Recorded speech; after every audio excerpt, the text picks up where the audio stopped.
Hey everybody, welcome back to the channel and welcome to a very special playthrough of Final Girl today. Recently we hit 1,000 subscribers on the channel, and to celebrate I put up a community poll to let you guys vote on what you wanted to see as the next video. Those ravenous Final Girl fans came out and just narrowly edged out the victory, which is why today we are playing some Final Girl. And we are doing a special Final Girl playthrough today because we are looking at the lore and scenario book and going to our favorite undead cannibalistic monster, the zombies, and we're going to be doing one of their scenarios in this booklet here. So it has a little specific story that goes with it, a special setup. Hopefully we survive by the end of it. Now, before we start playing, let me introduce you guys to the story, the setting, and set the stage of the undead adventure we are about to go on. On the day they came, we were on vacation at a little cottage. The leaves were changing and a slight breeze filled the air. Off in the distance, on the other side of the lake, I could see a few people shambling around. Doing what, I do not know. There wasn't anything out there, so it was odd to see other people. I yelled out and waved, but didn't get any response. I could tell they heard me because they stopped and looked for a brief moment. They didn't wave back and just began walking along the shoreline. Several minutes later, the first visitor poked through the brush on the outskirts of the property.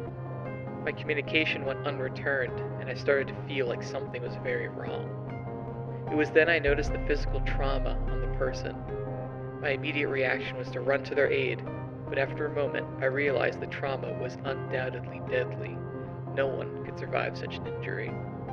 More were coming, and I ran inside. "Patsy, we're in danger.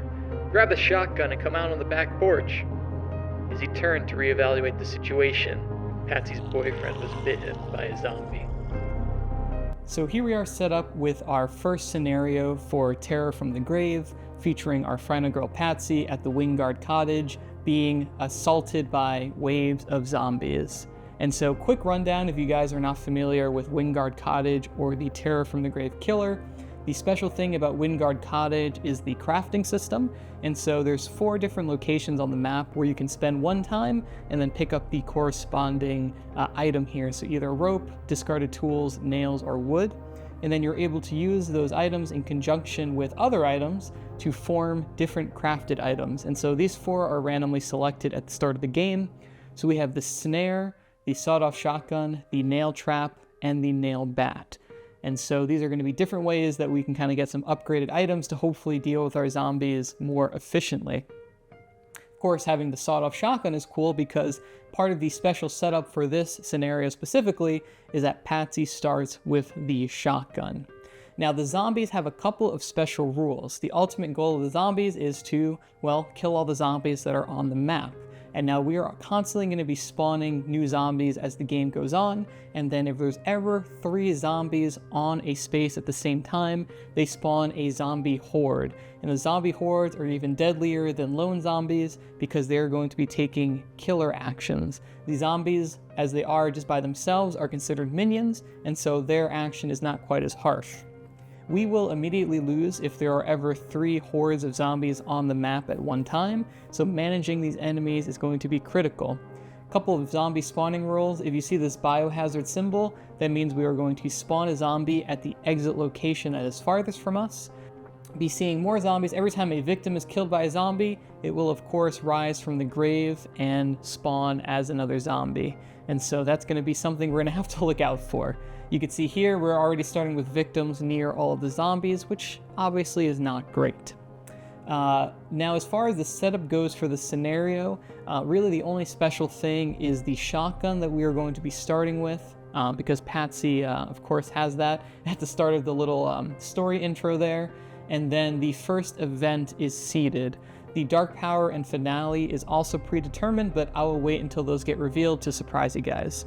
The other special thing about zombies is this vehicle action card that you might notice here. Now, the zombies, every map has a special vehicle, and that vehicle is going to have a corresponding action card. So for Wingard Cottage, of course, we're going to have the little razor scooter, and if we are able to get to an exit, we'll reveal one of these tokens, and if it reveals the symbol for the vehicle, we will immediately get this vehicle action for free. Then as we use the vehicle action, we are able to buy it, as a normal action card. So that's just kind of a nice bonus as we're rescuing victims. Now, I think that pretty much covers everything. We are playing with the Desperation die. And so if you guys don't know, this die is just a one-time use for the whole game. It has 5 successes on it and then 1 skull. And if you get the skull, you immediately die with no other option. And so obviously called the Desperation die. It is really just meant if you're on your last leg there to try pulling it out for a last-ditch effort. I think it's a fun little addition. To go over Patsy real quick. So her special ability here, her ultimate ability, is once per action phase, you can spend 2 time to deal 1 damage to an enemy in your space. The killer cannot lose its final health as a result of this effect. And so Patsy's ultimate ability is kind of supremely useful when you are dealing with zombies because all the zombies have 1 health. Zombies all have 1 health, they deal 1 damage, and they have 1 movement. Another special thing about zombies is that you can see on the minion they have 1 movement here, and zombies can only ever move 1 space. So if we move a zombie and then a terror card has more movement on it, we don't resolve that second movement. Zombies are shambling, slow things. The other note on zombie movement is that if a zombie ever is in a space with no victims or no final girl and it's just an empty spot, you will panic the zombie and it will shamble into another location. And so that's the only other special movement thing about zombies. So with that, I think we are pretty much ready to get started here. Now, we did mention the first event, the starting event here was seeded, and that is Loser Boyfriend. The victim furthest from you is your boyfriend, who has been secretly helping the killer. The boyfriend cannot be targeted or killed by enemies, but you may attack and kill him. If you kill the boyfriend, reduce terror by 3 and do not increase the bloodlust. So of course, this is our farthest victim on the porch, and so that's going to be replaced by the boyfriend who was bitten. It feels bad for the boyfriend to make it sound like it was working with the zombies. It doesn't sound like he had much of a choice, but we are going to have to probably put him down to help reduce our terror level. So that will be a hard decision to make, but a necessary one. I think with that, let's go ahead and get into this, guys. Looking at the map, we interrupt your regularly scheduled board game content for an emergency report. We are hearing from a number of our member stations about a strange disease that is causing the recently deceased to rise and terrorize the living. Authorities are advising that you stay indoors, lock your doors and windows, and do not approach anyone who may be infected. It is also advised that you like and subscribe to Board Game Apprentice so that you may have high-quality, regular board game content to keep you sane while you are staying indoors. So we wish that all our viewers stay safe, stay indoors, and remember to like and subscribe to this video.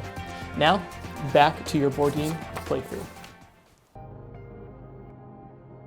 It would be cool to go to the garage and get the sawed-off shotgun. That would be kind of cool, right? I don't think we have time to waste. Normally I like to focus, but with all the zombies, like, it's gonna be tough to have time to do that. So we could go 1, 2, and then rescue here, or we could go 1, 2, that's all assuming we're gonna get successful walks. You know what we might do is maybe try to get to this spot with the zombie and just do a weak attack and just kill that zombie outright. And then we can kind of work our way down towards the garage and to our boyfriend. So I think we're gonna start with that. Let's go ahead and start with a walk. Let's just start things off pretty standard here. We'll do a walk action, which is gonna be a single success. So it's gonna let us move 1 spot and then spend 1 time. Now let's do 1 more walk. So if we can get in the spot with the zombie, we can just do a weak attack and probably take it out pretty easily.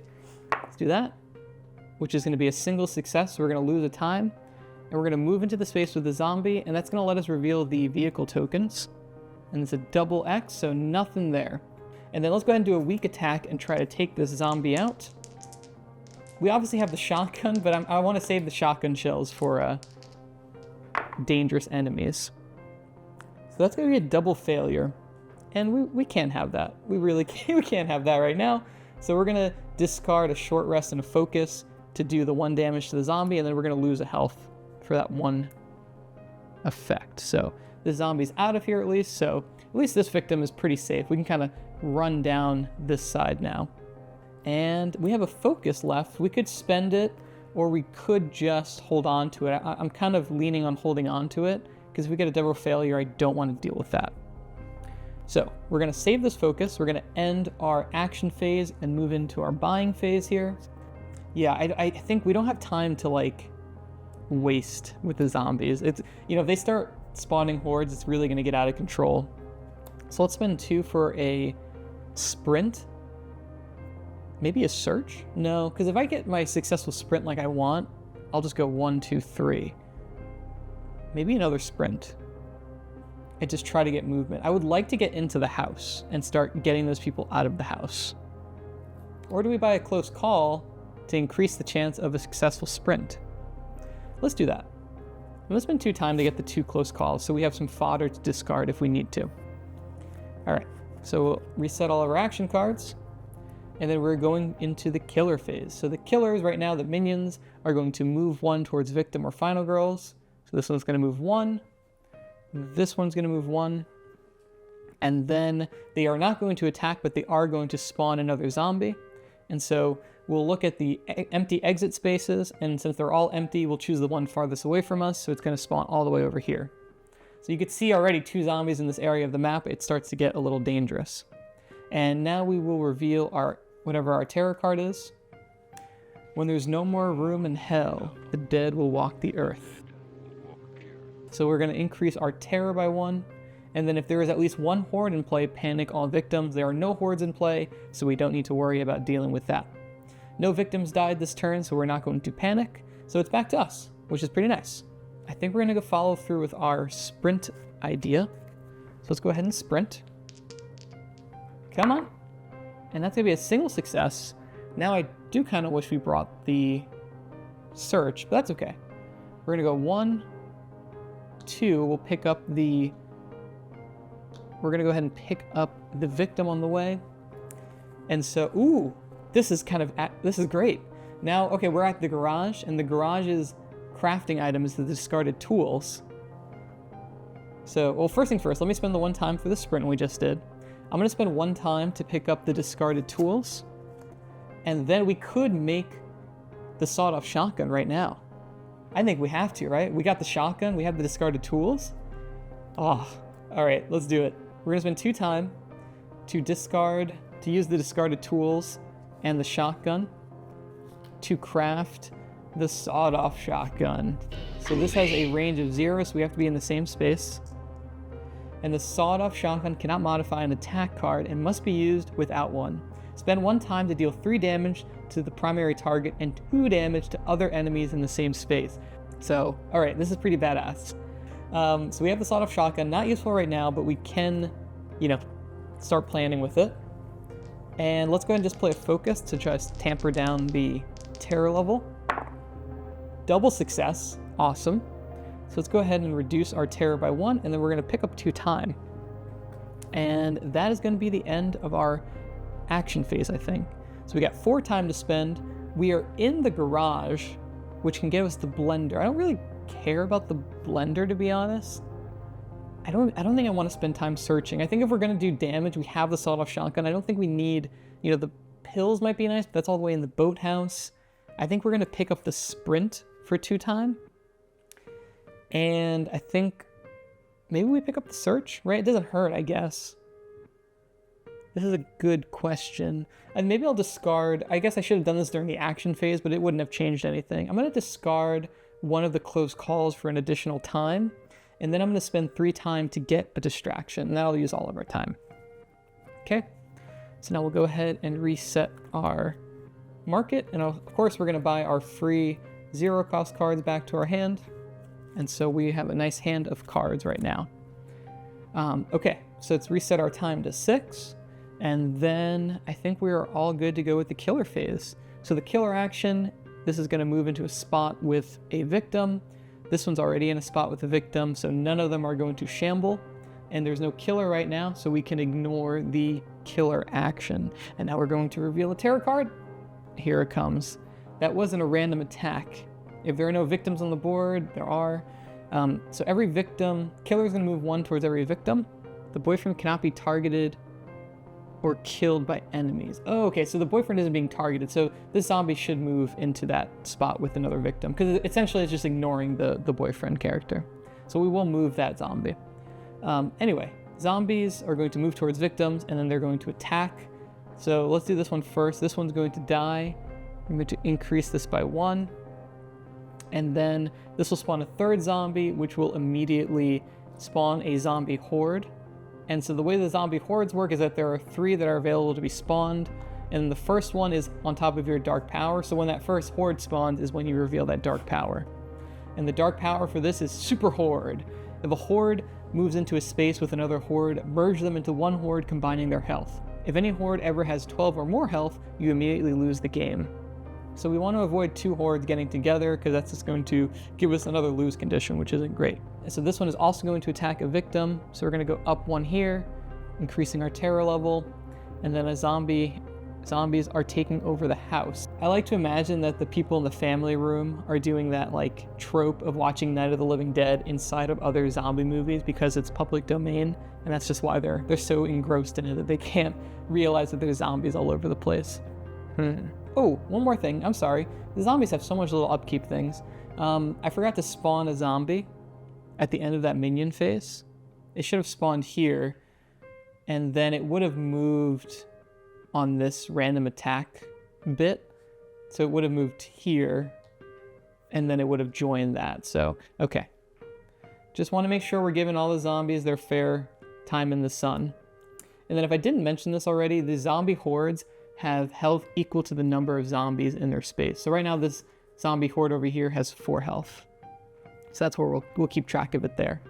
And of course the zombie horde dies when all of its health is depleted. So that's looking really gross. And it has like food all up over here. It's gonna keep growing. But I think this is an even bigger problem with that foyer, because at least they're clumped up. It's predictable what they're gonna move up over here. I think killing the boyfriend might be the play. So if we can do a double success walk, well, let me think for a sec, because if we distract, we can go 1, 2. No, I think we're gonna walk. I think walking is good. Let's go ahead and do a walk action. Ah, man. Let's spend the close call to re-roll this, because I really want a double success on it. So that's a single success, and then we can get rid of short rest. Yeah, we can discard 2 cards. So we'll spend the time for the walk, and that's going to give us 2 movement. So we're going to move 1 here. We're going to save one of our victims, which can do a lot for us here. We're going to go ahead and get 3 time. 1, 2, 3.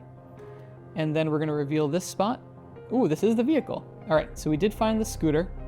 So we'll take the scooter here in front of us, and that's going to immediately give us the action card. And so the scooter is move 1 space, no roll required. If you move into a space with a horde, remove it from this game. But that's actually kind of nice, right? Actually, because we could just spend it right now and then move. Oh no, we don't need to, right? So I moved here. That was my first movement. I saved the victim, and then we have a second movement. So we'll move here to our boyfriend. And then I think we're going to weak attack the boyfriend and try to kill him, which is sad, but has to happen. That's going to be a single success, so we're going to lose a health, but that will kill the boyfriend, reducing our terror level by 1, 2, and 3. So that's pretty sick, actually. So part of me wants to go kill the horde, but it has 4 health, so we're going to have to spend 2 of our shotgun shells to kill it. Which, honestly, maybe that's not the worst thing in the world. Or we could sprint into the house and try to just pick up a bunch of these victims. Maybe that's the play, where we sprint through the house, 1, 2, and 3, and then if the horde comes up this way, we can kind of move into here and kill the horde. And I really want to get more victims saved, and I'm worried if we leave them in the house, the zombies are just going to ravage them. So let's play a distraction. Let's try to get our other dice out. Oof, damn it. Okay. Let's discard the scooter. That's only 1 time. We can always rebuy it later. And a focus. So it's going to be a single success distraction. So that'll give us another time, and then we'll reduce that to give us our 3rd die. And then we'll sprint. And let's just try to pull these people out of the house. Single success, so 2 movement for 1 time. Well, at that point, it just makes more sense to go after the horde. Yeah. Let's go 1, 2, and share the spot with the horde. Excuse me, I have a little bug in my throat. Hopefully I didn't get bitten recently. We can spend one of our shotgun to do 3 damage at the cost of 1 time. So that's going to knock off 1, 2, 3 damage from it. So now it only has 1 health left. You know, 1 dead zombie is worth 2 in the bush. So let's just spend the other one. It kind of feels bad to burn it on one, but let's just like double tap and kill that second zombie. So bam, bam.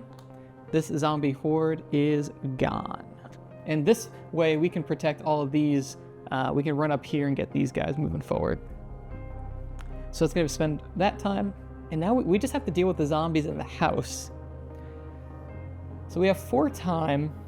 And then we take a sprint because I want to get some movement out there. That'll spend 2. I don't really want anything else. I guess we'll just get a close call because why not?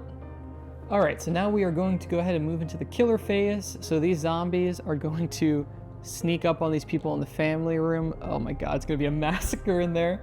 And then we have to spawn another zombie. It's gonna spawn out over here. I think that's the farthest. 1, 2, 3, 4. 1, 2, 3. Yeah, and that's the farthest exit from us. There is no killer on the board right now, so we ignore that. And then we'll go ahead and draw a tarot card. They're coming to get you, family room victims. So now they're all going to attack. Yeah, this is going to be rough. All right, so it's going to be 1, which will spawn a zombie. These get cleared off, and they are going to form a horde. And then I don't think, it feels counterintuitive for the horde to attack. That they spawn, and that's like the effect of that. That feels more fair than them spawning and then doing another attack. Increase our bloodlust by 1, so we're gonna have to reveal an event card. Marked for death. Place the outsider in the bathroom. Whenever the killer must choose a target, the outsider is chosen instead. On its way towards the outsider, the killer kills 1 victim in each space it moves through, including its starting and ending spaces. Yeah, we gotta clear out the house. The house is really in bad shape right now. We'll figure that out. And then of course we have to increase the horror by 1, so we're gonna lose our die. Which sucks, but kind of expected, I guess. But I think we gotta keep moving. Let's play the sprint. And then we'll just re-roll them. I hate having to kind of just rely on this, but I think we have to right now. All right, single success, so it's gonna be 1 time for the sprint. I think we just start moving this way towards this exit, and then we can kind of get these guys out. Yeah, because here we have access to the house, and I think we really got to get rid of that horde soon. It's still a fairly light horde, right? It only has 3 zombies in it. Forgot to put out the health tracker for it. And we're gonna pick up all of our starting cards. Do I get another sprint? An improvise might be kind of nice. Yeah, we're gonna take a sprint and another close call. And that'll spend all of our time, and these guys go back out. So these minions, this one's gonna move here, and then we're gonna spawn another one. 1, 2, 3. 1, 2, 3. This was the farthest one down the driveway. And since that zombie ended up in an empty spot, we're gonna panic it. It's gonna get a 5, so it's gonna shamble over here. And then the killer is gonna go. It is in a spot with a victim, so it's gonna kill this victim, increase bloodlust, and then add another health onto its ever-growing horde size. I feel really bad for this victim. And we gotta do a tarot card. I'm the meat in a zombie sandwich. I want to believe that's a You're Almost a Jill sandwich reference. So they are all going to attack. This one is going to attack again. Oh my god. Horror level is going to go up. And this zombie horde in the house is freaking huge. And if there was at least 1 horde in play, increased terror level, so this one's gonna go up to 4. Oh man. So I really want to save at least 4 victims. If we can unlock our ultimate ability, I think that's gonna go a long way in survival for us. So here we are, we could walk, right? 1, 2. We could walk 2 there. Save those 2 victims. And then this is actually, oh, okay. So guys, we walk here, right? We save these 2 victims. We use our victim saving space to move 1 space, so then we can move 1, 2. And then we can sprint through the house, pick up these guys, and go 1, 2, 3, and almost get them outside.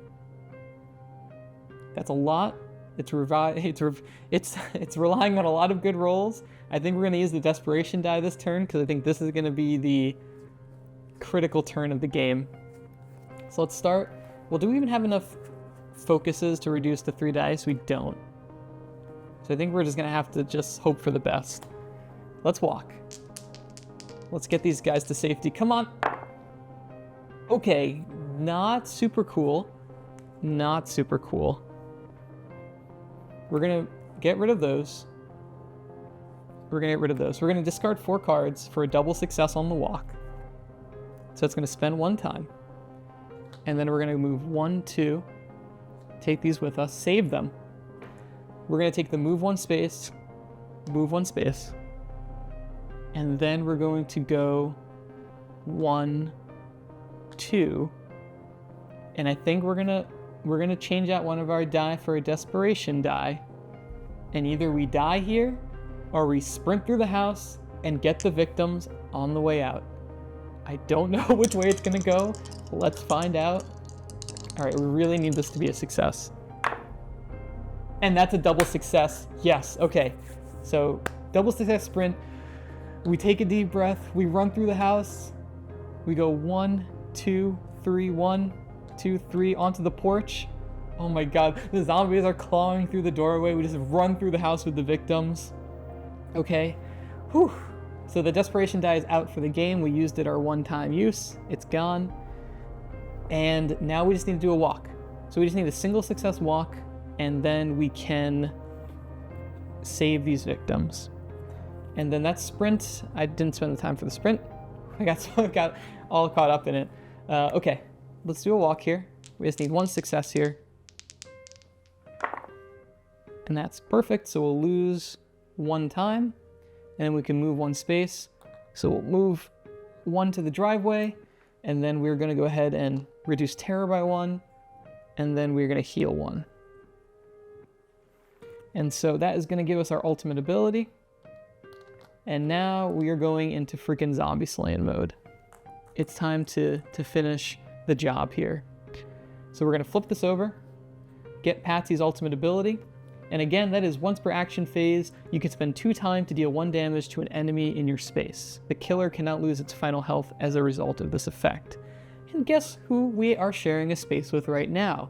This zombie. And so we're gonna spend 2 time, we're gonna clobber the zombie with the butt of our empty ammo shotgun and kill it for a free little kill there. And this is how we're gonna start trimming down these zombies.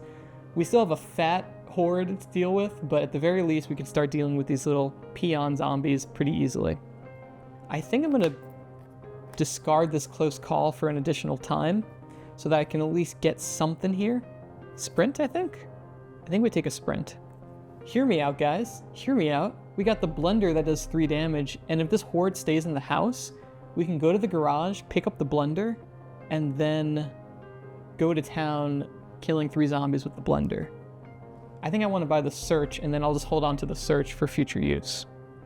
So we'll spend 2 time to get that, reset us to 6. Whew, the turn before I really thought we were going to just, be SOL and done, but whew, saving those victims really gave us a burst of life here. Okay, let's go into the killer phase. So we are going to move, this zombie's going to shamble into the garage, and then it is going to go ahead and shamble. It's going to shamble for 6. Oh, isn't that too bad? It's shambling right into our location, just like we wanted it to. Perfect. I'm telling you, Patsy's on the hunt right now. And then we're going to have to spawn another zombie. So we are going to spawn this zombie. It's 1, 2, 3, 1, 2, 3. It's 3 spaces away. We can choose either one, doesn't really matter. We'll choose this one, I guess. Why not? And then the killer is going to move and attack. It's going to move here. It's going to kill this victim, booping this up 1. And then it is going to add another health.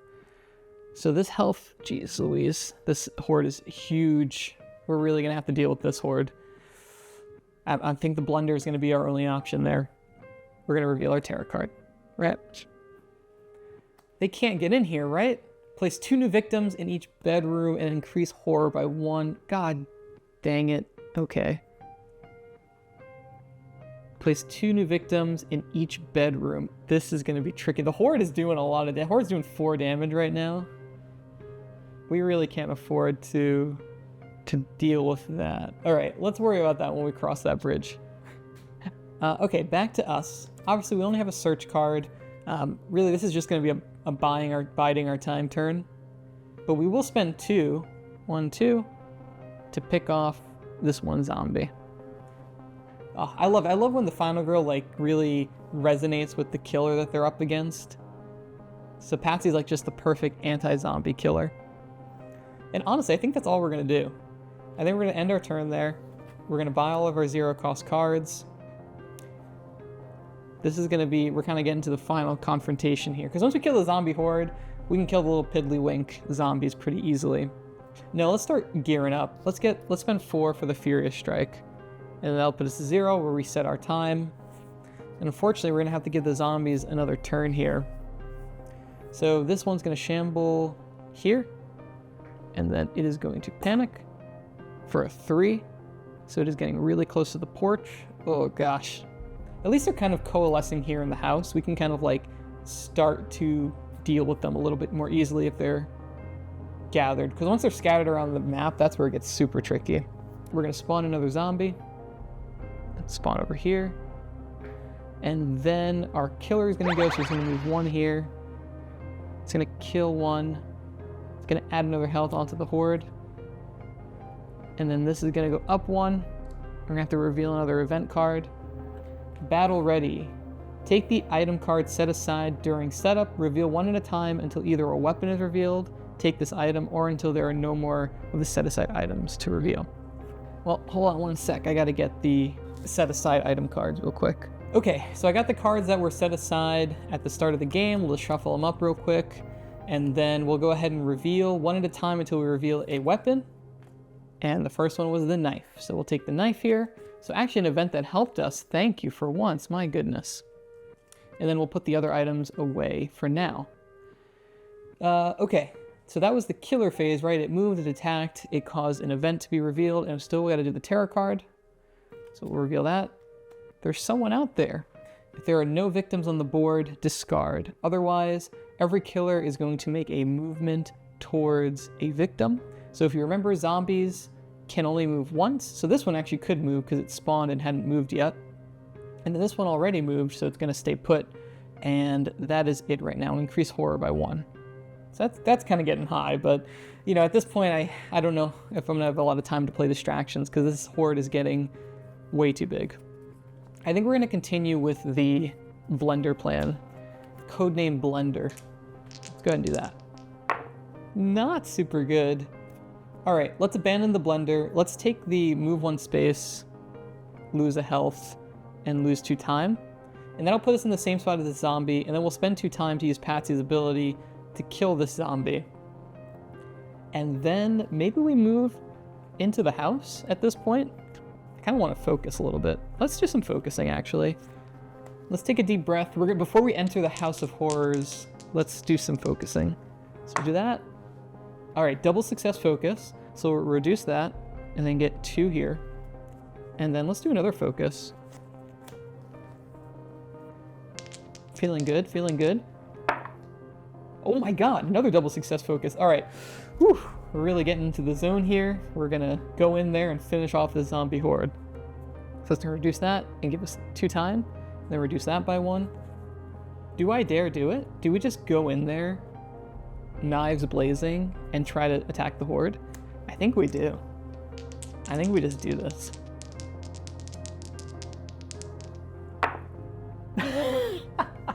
Okay.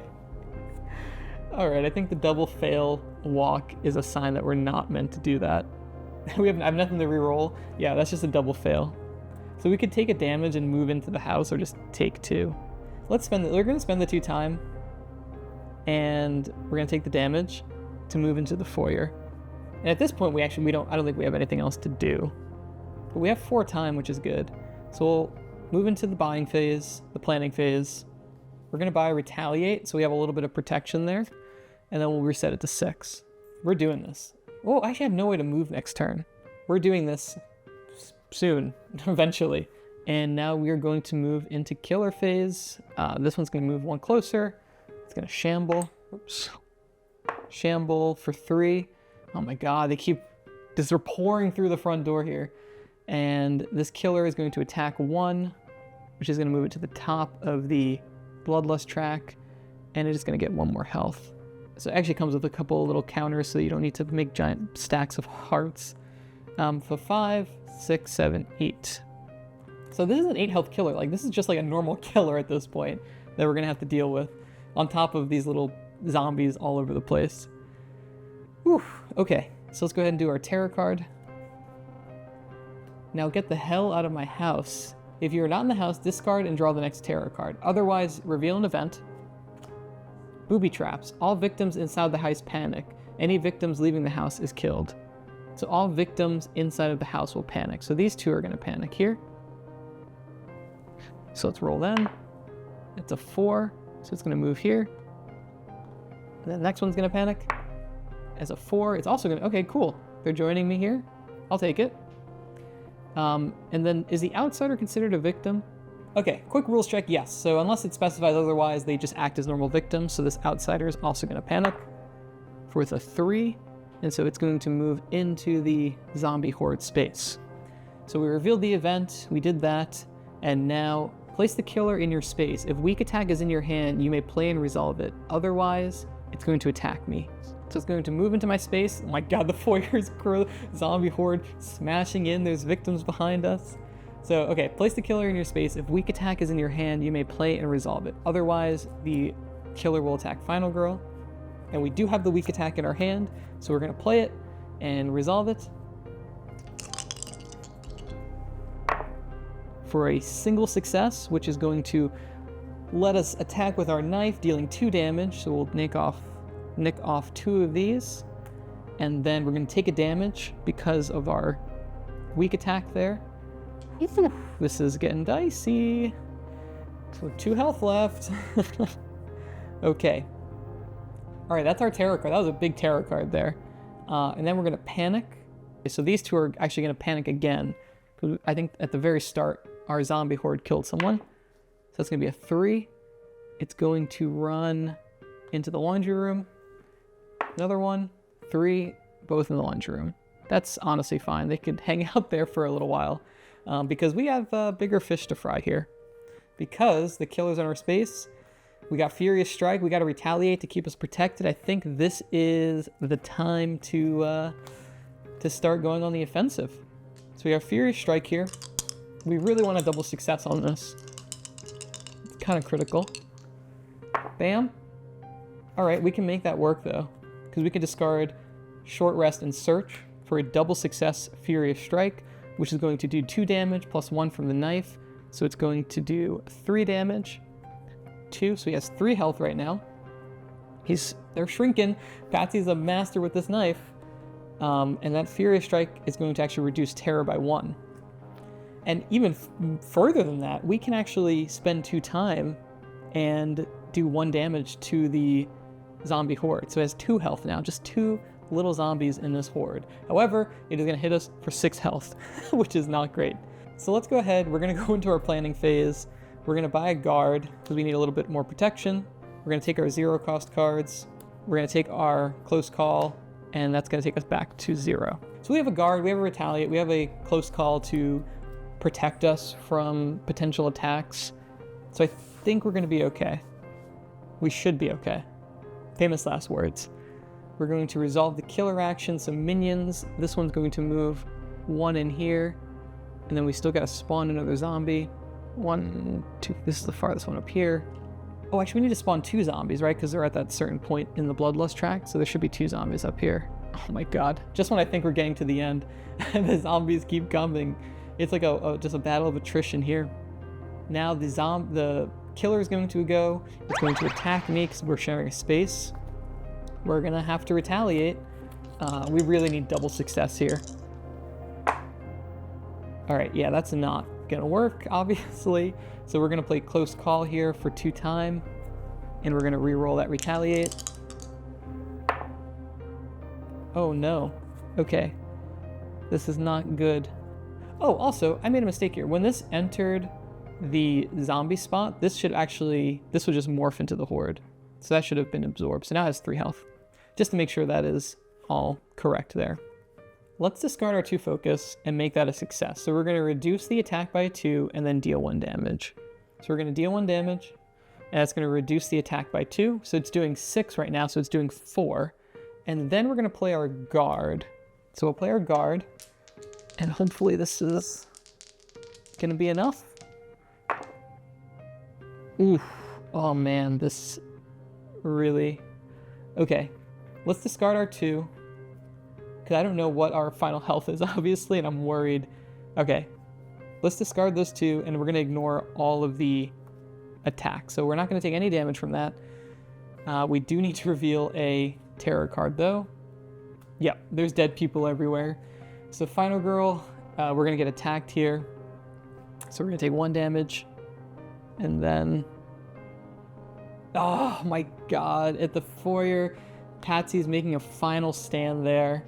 And the Horde, just like a few remaining zombies, she's exhausted. But the zombies are going to overtake her and deal that last point of damage. And of course, our final health token is a 0. So that is going to be it for us. Man, if that Retaliate went off, we could have done that damage and taken out the Horde. And then, you know, these guys we could deal with. But wow, that was pretty close. That was real close at the end there. But unfortunately, this is how I think most zombie apocalypses would go. So realistic playthrough of this. But, you know, looking back, I think maybe the biggest thing, I should have probably saved that sawed-off shotgun, because we could have just killed this Horde there. But who knows how big this Horde would have gotten. It's hard to do that. We also didn't do any searching for cards, but I don't know, maybe the blunder would have been the make or break thing. And I like Patsy's ability, and maybe if I had gotten that ability sooner, I could have started picking off damage a little bit more. But overall, that was really, really fun. So there we have it. Unfortunately, we were not able to survive our encounter with the zombie hordes here. Poor Patsy. Now, I do want to point out 2 mistakes that I noticed I made while I was reviewing some of the playthrough footage. The first one being the standard zombie movement. If they are not in range of a target, they're just going to shamble, right? You roll that panic dice and they're just going to move to a random location. So I was giving them a little bit extra movement that they shouldn't necessarily have had. The other mistake I made was with the White Outsider, that event special victim that came up. The zombie horde should have been targeting that specific victim, right? I had it stopping whenever it hit any victim and was attacking, when it should have been making extra movement to the victim, killing it, and then it would just do its normal, you know, killer actions. So that might have changed the kind of way that, you know, showdown in the house turned out, but, you know, it's impossible to know. But at least I think I did it pretty consistently throughout the whole playthrough, so hopefully it didn't change anything too much. I also want to say thank you. I had mentioned this before, but we have hit over 1,000 subscribers for the channel, which is really cool. You know, you guys voted on the next video you wanted to see, and I love making these Final Girl playthrough videos, telling this story as I'm playing this, and hopefully you guys are enjoying the ride too. I will say it is a pain in the neck to set up the camera to record this. It's a whole bunch of stuff, but hopefully the quality is good and you guys are enjoying it. And be sure to let me know below if you want to see the next scenario for Terror from the Grave, or if you want to see another killer location combination. Let me know in the comments below. I am all ears for any suggestions you guys have, especially for Final Girl content. I feel like I've kind of started to grow a little bit of a Final Girl community here, and so I would love to hear from you guys what you want to see. So again, truly appreciate all of you guys who have subscribed so far, and if you just found me from this video, thank you for watching, and I'll see you on the next video.